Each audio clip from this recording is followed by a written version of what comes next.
Assalamualaikum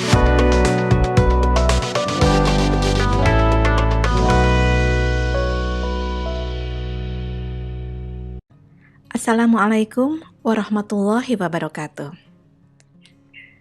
Halo sahabat mahasiswa PGSD Universitas Bhinneka PGRI. Semoga selalu sehat dan tetap semangat belajar.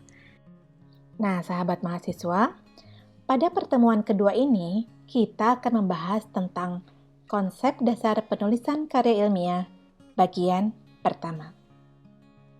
Adapun tujuan pembelajaran kita pada pertemuan kedua ini adalah mahasiswa diharapkan mampu menjelaskan konsep dasar penulisan karya tulis ilmiah yang meliputi 1. Definisi karya ilmiah, 2. Ciri karya ilmiah, 3. Karakteristik karya ilmiah, 4. Tujuan penulisan karya ilmiah, dan 5. Fungsi karya ilmiah. Frasa karya ilmiah terdiri dari dua kata, yaitu karya dan ilmiah. Menurut Kamus Besar Bahasa Indonesia atau KBBI, pengertian karya adalah pekerjaan, hasil perbuatan, buatan, ciptaan, terutama hasil karangan.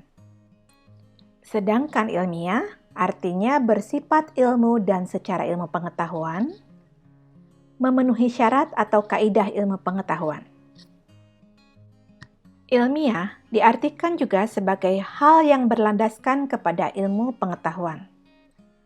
Dalam membuat sesuatu yang bersifat ilmiah, seseorang harus memiliki landasan yang kuat atau dikenal dengan istilah teori. Nah, sekarang kita akan membahas definisi karya ilmiah menurut beberapa pakar. Menurut Setiawan, karya ilmiah merupakan buah pemikiran seorang ilmuwan yang melakukan kepustakaan, mengumpulkan pengalaman, penelitian, dan didapat dari pengetahuan orang sebelumnya dengan tujuan mengembangkan ilmu pengetahuan, teknologi, dan seni. Adapun definisi karya ilmiah menurut ahli yang lain, yaitu Bapak Toto Djuroto dan Bambang Supriyadi, menyebutkan bahwa karya ilmiah merupakan serangkaian kegiatan penulisan berdasarkan hasil penelitian yang sistematis berdasarkan pada metode ilmiah untuk mendapatkan jawaban secara ilmiah terhadap permasalahan yang muncul sebelumnya. Definisi yang lain yang dikemukakan Broto Wijoyo mengenai karya ilmiah adalah karangan ilmu pengetahuan yang menyajikan fakta umum dan ditulis secara metodologi penulisan yang baik dan benar dan dapat dibuktikan benar tidaknya. Lebih lanjut, beliau mengemukakan bahwa karya ilmiah harus ditulis dengan konkret dan menggunakan gaya bahasa yang formal dan kata-katanya teknis. Dari mana data karya ilmiah diperoleh?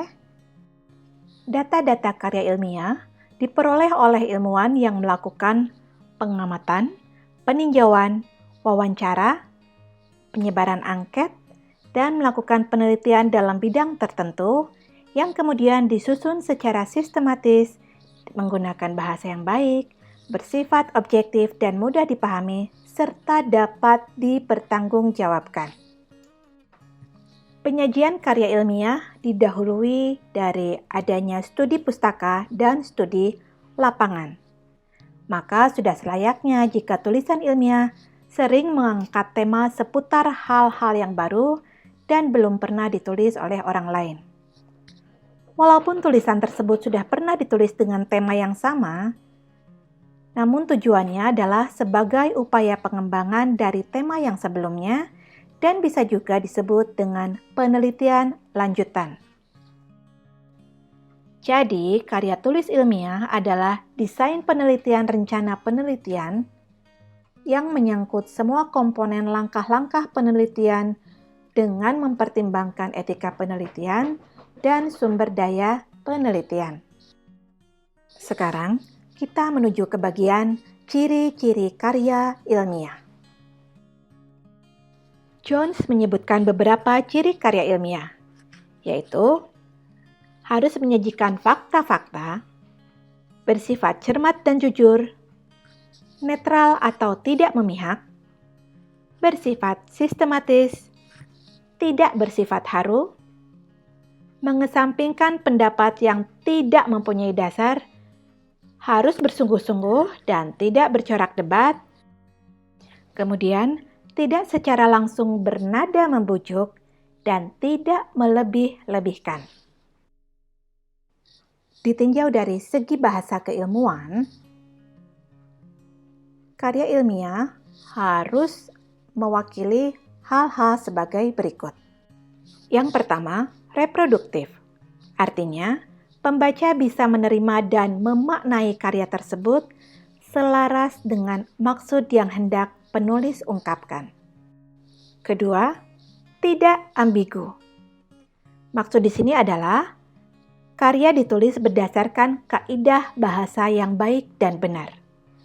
Penulis harus menguasai materi dan mampu untuk menyusun kalimat dengan subjek dan predikat yang jelas, juga tidak memiliki makna ganda. Yang ketiga, tidak bersifat emotif. Artinya, karya ilmiah disusun tidak dengan melibatkan aspek perasaan penulisnya. Hal-hal yang diungkapkan haruslah rasional, berdasarkan kenyataan atau fakta di lapangan, tanpa diberi tambahan pada subjektivitas penulis.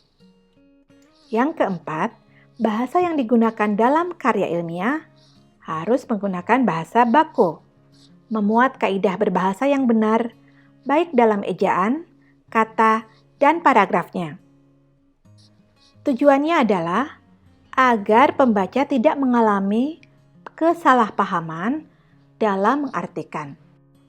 Berikutnya, suatu karya ilmiah harus menggunakan kaidah keilmuan.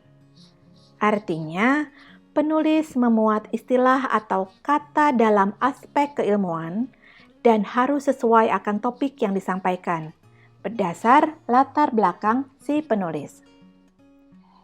Karena hal ini menjadi suatu bukti bahwa penulis menguasai apa yang ditulisnya. Misalnya, seorang penulis yang berlatar belakang pendidikan guru sekolah dasar, dia akan menulis tentang kajian-kajian yang menelaah pendidikan sekolah dasar. Berikutnya, karya ilmiah harus bersikap dekoratif dan rasional. Artinya, dalam hal ini, penulis harus menggunakan kata yang hanya memiliki satu makna. Rasional artinya penulis harus menonjolkan kerunutan pikiran yang logis, lancar, dan mencerminkan kecermatan penulisannya. Selanjutnya, dalam suatu penulisan karya ilmiah harus terdapat kohesi dan straightforward. Maksud dari kohesi adalah adanya keterhubungan antar kalimat pada setiap paragraf dalam setiap bab. Sedangkan maksud dari straightforward adalah langsung menuju tujuan atau sasaran, tertuju pada pembahasan dan tidak berbelit-belit. Berikutnya, kalimat yang ditulis dalam suatu karya ilmiah harus menggunakan kalimat yang efektif dan fokus. Isinya harus padat dan berisi. Kemudian, suatu karya ilmiah haruslah bersifat objektif. Pembahasan suatu hasil penelitian dari fakta yang objektif harus sesuai dengan yang akan diteliti. Jones memberikan ketentuan ilmiahnya, yaitu sifat dari fakta yang disajikan serta metode dalam penulisannya. Fakta yang disajikan merupakan fakta umum objektif dan dapat dibuktikan kebenarannya, serta harus ditulis secara ilmiah. Maksud dari secara ilmiah adalah menurut prosedur atau aturan penulisan ilmiah. Dengan mengikuti prosedur tersebut, maka karya tulis dapat dikatakan sebagai karya ilmiah. Sedangkan jika fakta yang disajikan merupakan fakta dari pribadi yang bersifat subjektif dan tidak dapat dibuktikan kebenarannya, atau tidak disertai dengan tidak ditulis secara ilmiah, maka karya tulis tersebut dikatakan karya tulis non-ilmiah. Ciri berikutnya adalah karya ilmiah harus bersifat sistematis dan metodis. Maksudnya adalah dalam pembahasan masalah digunakan suatu metode tertentu dengan memperhatikan langkah-langkahnya secara teratur dan harus terkontrol dengan rapi dan tertib.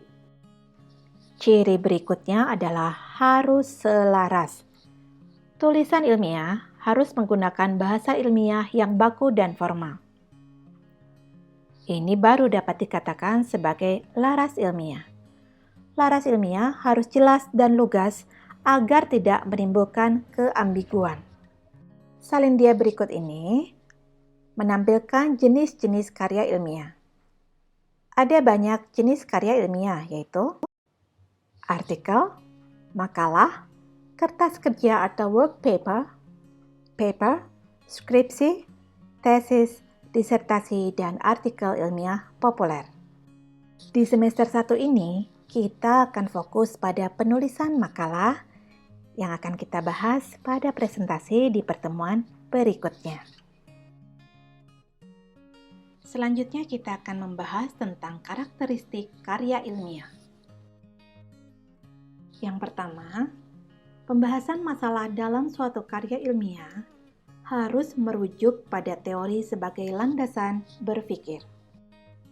Kemudian, suatu karya ilmiah harus bersifat lugas, tidak emosional, bermakna tunggal, dan tidak menimbulkan interpretasi lain. Suatu karya ilmiah juga haruslah logis, artinya disusun berdasarkan urutan yang konsisten. Selain itu, suatu karya ilmiah pun harus bersifat efektif, yaitu penulisannya ringkas dan padat, tidak bertele-tele. Karakteristik berikutnya yaitu suatu karya ilmiah haruslah bersifat objektif, yaitu berdasarkan fakta. Setiap informasi dalam kerangka ilmiah selalu harus apa adanya, sebenarnya, dan konkret. Yang terakhir, suatu karya ilmiah harus disusun secara sistematis, baik dalam penulisan dan pembahasannya, yaitu harus sesuai dengan prosedur dan sistem yang berlaku. Hal terakhir yang akan dibahas pada video kali ini adalah mengenai tujuan penulisan karya ilmiah. Pada intinya, tujuan dari penulisan karya ilmiah adalah untuk memecahkan suatu permasalahan tertentu, kemudian untuk menambah ilmu pengetahuan tentang suatu pokok permasalahan tertentu, melatih kemampuan menulis dan berpikir ilmiah bagi penulis yang menulis karya ilmiah tersebut. Nah, secara umum, tujuan penulisan karya ilmiah dapat terbagi menjadi beberapa bagian, yaitu yang pertama, sebagai wujud menyampaikan ide atau gagasan pada kalangan tertentu. Jenis karya ilmiah ini biasanya seperti artikel yang sering dimuat dalam media massa. Seperti yang biasa kita lihat pada media cetak, kita bisa menemukan banyak artikel yang menuliskan mengenai suatu permasalahan yang kemudian diangkat menjadi suatu studi kasus. Setelah itu, dimuat dalam media massa agar tulisan ini dapat tersampaikan pada masyarakat umum yang membacanya. Yang kedua, karya ilmiah ditulis untuk memenuhi suatu tugas dalam menyelesaikan studi. Kita dapat melihat pada penulisan skripsi, tesis, maupun disertasi. Nanti ya, teman-teman akan menemukan tujuan ini saat teman-teman di semester 7, yaitu saat menulis skripsi. Itu semua merupakan contoh penulisan karya ilmiah yang biasa dilakukan oleh mahasiswa tingkat akhir. Penulisan karya ilmiah juga bertujuan sebagai diskusi terhadap ide atau gagasan dalam pertemuan ilmiah. Misalnya, seminar, konferensi, focus group discussion, dan sebagainya. Selain itu, karya ilmiah juga bertujuan untuk perlombaan. Dalam berbagai lembaga, kita sering melihat lomba karya tulis ilmiah yang biasa dilakukan setiap tahun atau pada event-event tertentu. Nah, dengan mengikuti perlombaan ini, diharapkan kita bisa belajar menulis karya ilmiah dan menambah pengalaman untuk diri kita sendiri. Selanjutnya, menulis karya ilmiah bisa bertujuan untuk melatih, menuangkan ide dan hasil penelitian dalam suatu karya tulis yang mengikuti metodologi dan secara sistematis. Menulis karya ilmiah pun bisa menjadi wahana transformasi pengetahuan antara sekolah dan masyarakat. Menulis karya ilmiah pun bisa melatih keterampilan dasar kita dalam melakukan penelitian secara benar dan teratur. Menulis karya ilmiah juga bisa menjadi media untuk menunjukkan wawasan serta potensi mahasiswa dalam menghadapi serta menyelesaikan masalah dalam bentuk karya ilmiah dari pengetahuan bidang keilmuannya. Selain itu, menulis karya ilmiah pun bisa menumbuhkan etos ilmiah di kalangan mahasiswa. Menulis karya ilmiah bisa menjadi wahana untuk melatih pengungkapan pikiran atau hasil penelitian teman-teman dalam bentuk tulisan ilmiah yang sistematis. Penulisan karya ilmiah pun bisa bertujuan untuk menghasilkan pelajar yang mampu menjadi penghasil pemikiran dan karya tulis pada satu bidang ilmu pengetahuan. Suatu karya ilmiah juga bisa menjadi sumber pengetahuan yang berguna bagi orang-orang yang membacanya.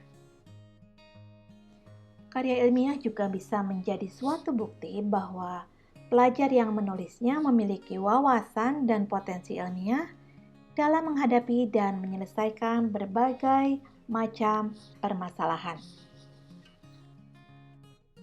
Yang terakhir, menulis karya ilmiah dapat melatih keterampilan dan kemampuan dasar kita untuk melaksanakan penelitian ilmiah yang hasilnya dapat dipertanggungjawabkan. Jadi sambil juga berlatih bertanggung jawab atas apa yang kita tulis. Nah, demikian teman-teman ulasan video pembelajaran kita untuk pertemuan kedua ini.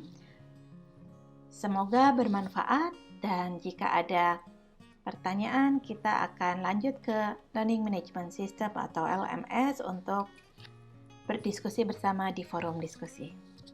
Sampai jumpa di video berikutnya. Wassalamualaikum warahmatullahi wabarakatuh.